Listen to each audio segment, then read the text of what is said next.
Some people saying your life's completely over, it's different, and I didn't really pay much attention to those sort of people. I guess throughout this, right in the early days, we were all about positivity because I think the power of the mind is way more powerful than anybody telling you can't do something. On the 23rd of December 2019, when Michael Thorpe took his stepson Phoenix on a mountain bike ride, he never expected it would change his life forever. Today, what he has managed to achieve, some are calling a miracle. Basically what I remember is me and Phoenix had a plan to go for a mountain bike up on Fox Street, just for a couple of runs up there, just have a bit of fun, nothing crazy, and then just got the jump wrong. So I went over the handlebars, had a big wipeout, and I was laying on the ground. I could move my arms, and I tried to move my legs. And I remember saying, holy F, I can't move my legs, screaming out for help. Stepson Phoenix recalls what happened that day. And on the last jump, he jumped and then fell over his handlebars, and there was a massive thump. I was like, are you okay? And then he was like, no, this is serious, and because he couldn't move. Michael's partner Janine initially thought the phone call was just a prank. I got a call from Phoenix and he said, Michael has come off his bike and he can't feel his legs. And my immediate reaction was, is this some kind of frickin' sick joke? And then somebody else who was at the scene got on the phone and said, no, it's not a joke. He has come off his bike, turned up on the scene, and he was still, lying there, and the couple of ambulances were there. They were, just sort of testing him and saying, can you feel that? Can you feel that? And and Michael was just complaining about, how sore his shoulder was. At the time, he had a little bit of feeling in his left leg. Once at Gisborne Hospital, the full extent of Michael's injuries were realised. They got him straight in to have a scan, and we got the horrible news. And then it was just a matter of me jumping in the car and filling up a suitcase. This was Christmas Eve. And just going, well, this is what we got to do. Michael had landed on his head, compressing his spine. He was paralysed from the chest down with minimal function in his hands and was sent to Waikato Hospital for further treatment. Obviously, being a high-level quad, the question you're always going to ask is, am I going to walk again? And they said, within the first 30 days, if you don't see flickers in your legs, which is like any little movement, they said, probably not. Regardless of the dire prognosis, Michael was determined to prove them wrong. I remember getting, they're called traction, where they try and pull your spine out by putting weights through your head and pulling your weights off the end of the bed to try and pull your spine back out, and that was quite sore. It screws into your skull, so that's 17 kilos of weight trying to pull your spine back out.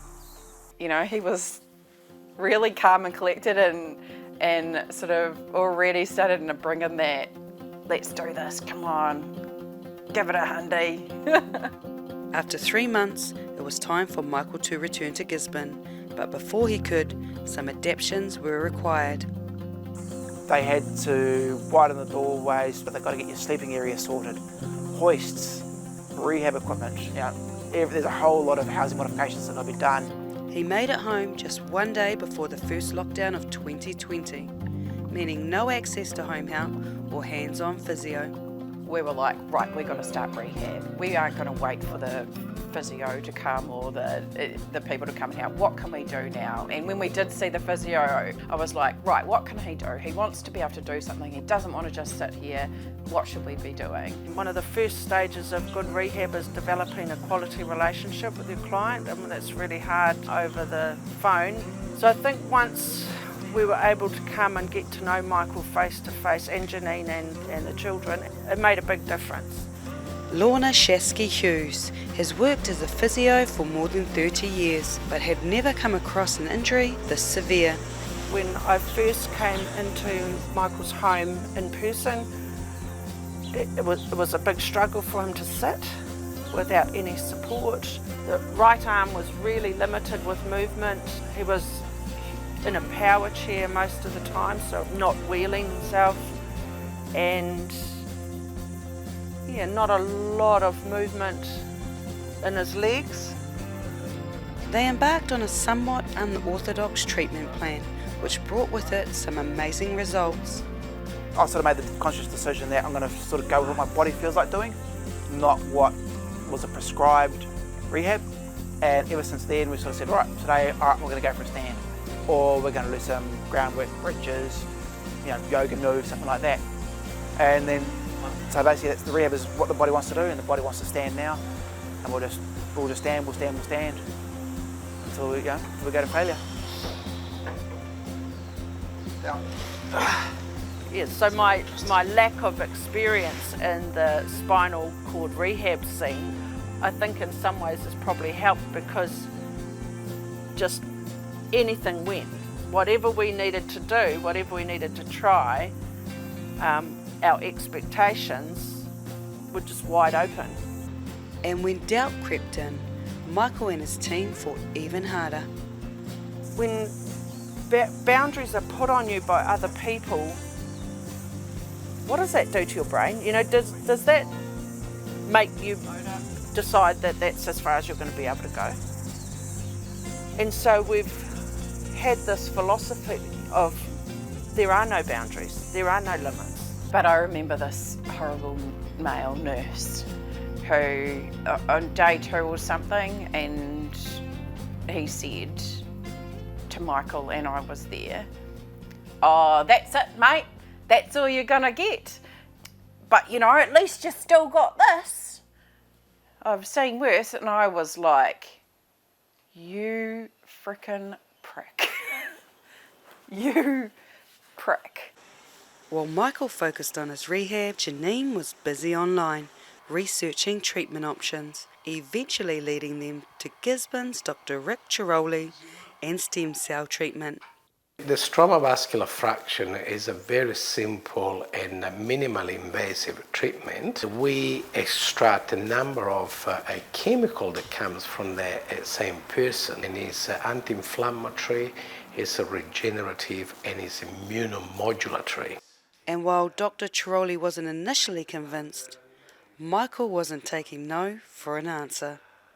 So he managed to twist my arm, which is not common or easy to do that, but he did that. And it was more of a compassionate action and treatment I gave to him. But I made it clear, look, I don't think it's going to work at all. And I was wrong. I was totally wrong, because the results speaks. Michael's daily routine includes up to 5 hours of rehab, including muscle strengthening, time in the pool, rolling along Gisborne walkways, and stretching. Basically, I know I'm going to walk, and it's just that effort that's just required. And you want to learn to walk, you've got to learn to stand. You want to stand, you've just got to stand up thousands of times. In my rehab, I'll stand 30 to 40 times, and it's just repeat. Yeah, only way you're going to get better is just doing the same motion, relearning the pathways, getting the muscles to fire back up. And everything I do is rehab. If I'm rolling on the beach, I'm trying new things, noticing what muscles are firing up. It's a challenge, but it's always thinking about what I can do better, what I can do faster. All right, let's improve this, let's improve that. So always rehabbing. Michael's mindset is just phenomenal, really is. I mean, he's made this whole thing easy for us to a point, as much as he can, because he's just so positive and determined, and he's making gains. 2 years later, he's still making gains. They are small gains. That's the nature of a spinal injury, but it's still happening. I don't think I've ever met anybody quite so dedicated to their recovery and their rehabilitation. Today, Michael continues to discover new feelings and sensations, some by accident. He can feel his legs, because sometimes I'm at the dinner table and I just kick his legs and he's like, ow. And I'm like, oh, can you feel that? He's like, yeah. Then after about 6 months, he said, well, I want another treatment. And that time I said, yes. So I made a huge mistake there, because I thought he had no pain. And when I put the needle in, he nearly kicked me. I said, geez, how can you move? And how can you feel pain? And I said to him, I'm just loving hurting you, I said. And he said, I'm loving feeling the pain. Michael has already defied odds with his recovery, and he remains focused on making his dream of walking a reality. He was paralyzed from the nipple line, using medical terms, to below. He had no movement at all, no sensation, and now he has sensation, has pain, is nearly walking. So to me this is a tremendous achievement. I still don't know if I've got flickers in my legs, but I can stand, I can walk in the pool, and it's just my will to walk again. That's what's basically driving everything. Michael and his team are determined to prove that a medical prognosis can be turned around through effort, sweat, tears and the will to walk. Renee Lola here, Local Focus.